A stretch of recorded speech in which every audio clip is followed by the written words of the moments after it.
Welcome to the One Star Weak Foot Show, FIFA 21 edition, starring your host, One Star Weak Foot, and our review specialist, One Star Weak Foot. Back. Good evening, good morning, and good afternoon, YouTube, and welcome to the One Star Weak Foot Show, your one-stop shop for player reviews. I'm going to be your host today, One Star Weak Foot, and it makes me feel so great to see you back on the channel. Thank you very much for tuning in. So, as you can tell by the thumbnail, we are going to be reviewing two of the funnest looking players, I think, in this team of the season. They're going to be none other than the Bayern legends, Kingsley Coman and Thomas Muller. So guys, let's take a look at these cards. The first one is going to be the one on your screen, by the name of Kingsley Coman. He's 5'10". He has medium-low work rates. He's right-footed with a 4-star, 3-star combination, as you guys see here. He has played 6 games for me, all of them in the rivals, and he got 5 goals and 1 assist. Before we go any further, if you're enjoying the content, if you want more content like this, do me a big favor. Hit the like button down below, and if you're new to the channel, as always, do me a favor and subscribe to the channel. I appreciate all you guys at home for watching this video. So, when you look at this Kingsley Coman card, all right, he looks great, all right. That's not the question. The question here is there anything that makes him different than the other generic wingers of this game? Because there are so many wingers during team of the season that look so similar to this card. And my concern here is that there's nothing really to make this Coman card special, especially when you consider he only has a 3-star weak foot, especially when he has these weird medium-low work rates. But we're going to see how he does in game, all right? Let's talk about his strengths, which are his pace, his shooting, his dribbling, obviously are going to be very, very nice. Low-key, he has some pretty good physical. 80 strength and 81 stamina is pretty solid for a winger of his nature. And he does have some jumping on him as well. There is some questionable stats here, like I said. The 82 composure, not great. Once again, the 3-star weak foot, not great. And the passing stats look decent, but fairly average at this stage of the game. The next card we're going to be talking about here is Thomas Muller. And this is a card where you have to wait until team of the season for him to be a meta card. Now he looks like a beast, all right? He's 6'1". He has high work rates. He's right-footed with a 4-star combination, as you guys see here. He has played 6 games for me in a multitude of different positions, and he has 3 goals and 3 assists. Excuse me. So, looking at this card, he looks like team of the season Goretzka minus the defender, and that's no exaggeration. He's a super well-rounded card, all right? He has the pace, the shooting, the passing, the dribbling, even the physical to be a beast. And it really begs the question, what's his best position? Because we're not going to question if he's a good card. Clearly, he's a good card. But the two questions here are, what's his best position? And really, is he going to feel clunky? Because he's how tall is he? 6'1". He has a high and average body type. He might feel kind of clunky. I'm not really sure.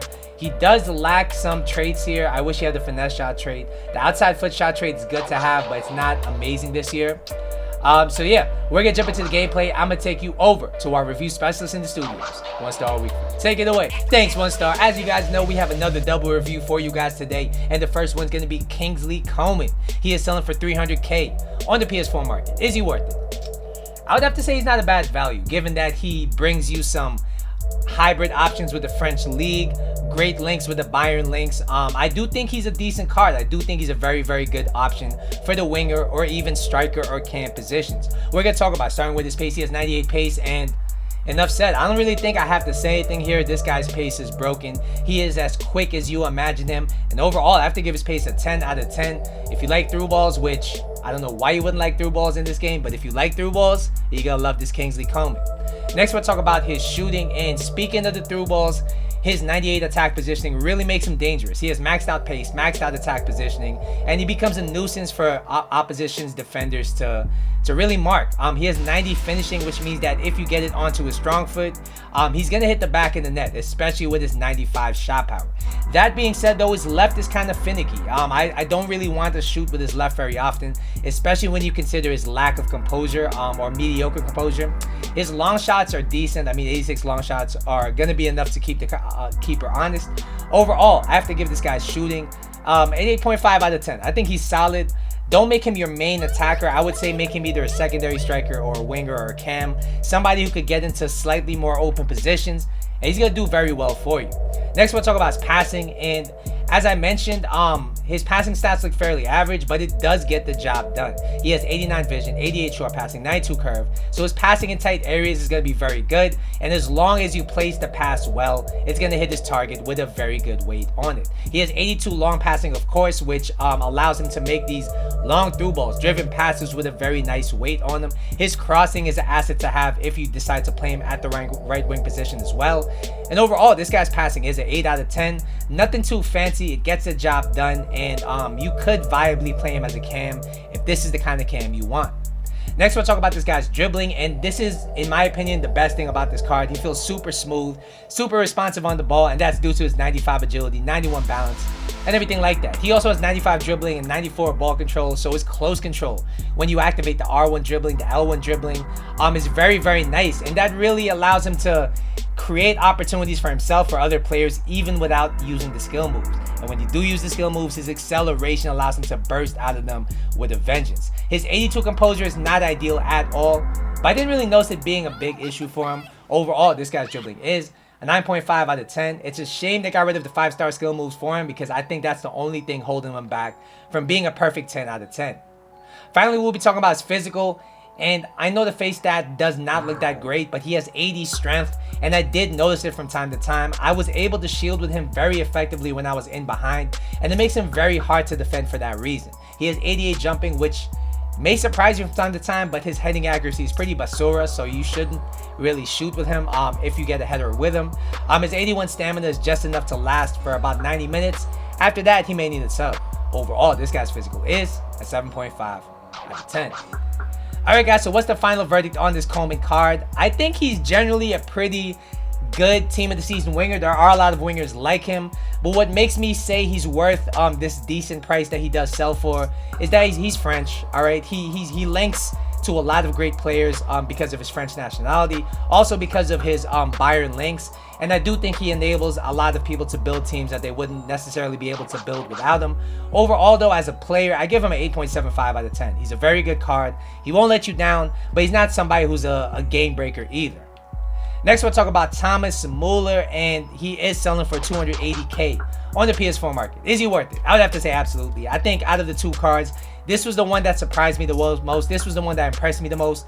We're going to talk about starting with his pace. He has 90 pace, and I tried him at striker, I tried him at cam, I tried him at CM, and his pace was solid in each of these positions. He has a surprising amount of acceleration coming out of the skill moves, and once he's in behind, I mean, he does generally stay in behind. Overall, this guy's pace is a 9 out of 10. Next, we'll talk about shooting, and it's no surprise that his attack positioning at 99 is a game changer. He can float into dangerous positions. It doesn't matter what instructions or what position you play him in. He just always finds himself in the box to finish chances, and I would say that's pretty realistic as to how he plays in real life. His 96 finishing means that he finishes every single chance, left foot, right foot, that he gets inside the box, and his 93 long shots is enough to test the keeper as well. If you want to play him at striker, he can do that. If you want to play him at cam, he can do that. If you want him to be a long shot merchant, he could do that. Overall, this guy's shooting is a 9.5 out of 10. He is very clinical and has great positioning. Next, we'll talk about his passing, and just like his shooting, it's amazing. He has 97 vision, 96 short passing, 93 curve. So his short passing in tight areas, of course, is going to be great. He is going to be able to be more of a playmaker than somebody like Kingsley Coman with his 89 long passing to boot. And he has 97 crossing. This guy pretty much has the passing stats where whatever you imagine, he can do. And he might just pull off some things that might surprise you. Overall, this guy's passing is a 9.5 out of 10. Next, we move on to the category which was the biggest question mark about this card. His dribbling. I mean, it's 95, right? That's great. Weighs 6'1", with a high and average body type. How did it feel in game? And honestly, this guy felt super smooth on the ball. He's one of these team of the season players where the dribbling stat has finally made them meta. Comparing him to somebody like Benzema or Haaland, that's very similar to how he feels on the ball, where he can really change directions very quickly. He can R1 and L1 dribble through crowds now, and it's really something that makes him very fun. I mean, when you look at his stats, I guess it's no surprise. He has 99s in reaction and ball control, 99 composure, 93 in dribbling, and oh yeah, he also has the 4-star skill moves, which is a big boost to a card like this. He's very press resistant when you use him in the midfield, and he's somebody who can finally create his own shot as a striker. Overall, this guy's dribbling is a 9 out of 10. Finally, we'll be talking about his physical and defensive contributions. And I was surprised, yo. This guy as a CM was very good. And I think it's because of his high and average body type. So even though his defending stats would suggest he is a bit sloppy on the defensive end, he was very good, honestly, as a box-to-box. His stand tackle was very good, even though it's only 71 rated. I think a lot of that's due to his 85 strength and 80 aggression, allowing him to really win a lot of these 50-50 challenges. His interceptions, once again, he outplayed the 74 stat because of his long legs. He has 99 stamina, which means he lasts all game. And overall, his defending is an 8 out of 10, and his physical is a perfect 10 out of 10. All right, guys, so what's the final verdict on this Muller card? I think he's somebody that is very good. One of my favorite players so far during Team of the Season.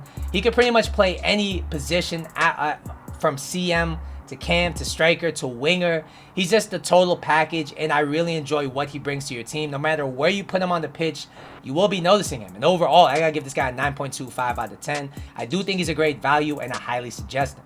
Alright guys, so that's going to be my double review for today. Hopefully you guys enjoyed it. Once again, don't forget to like and subscribe. I will catch you in the next episode, but until then,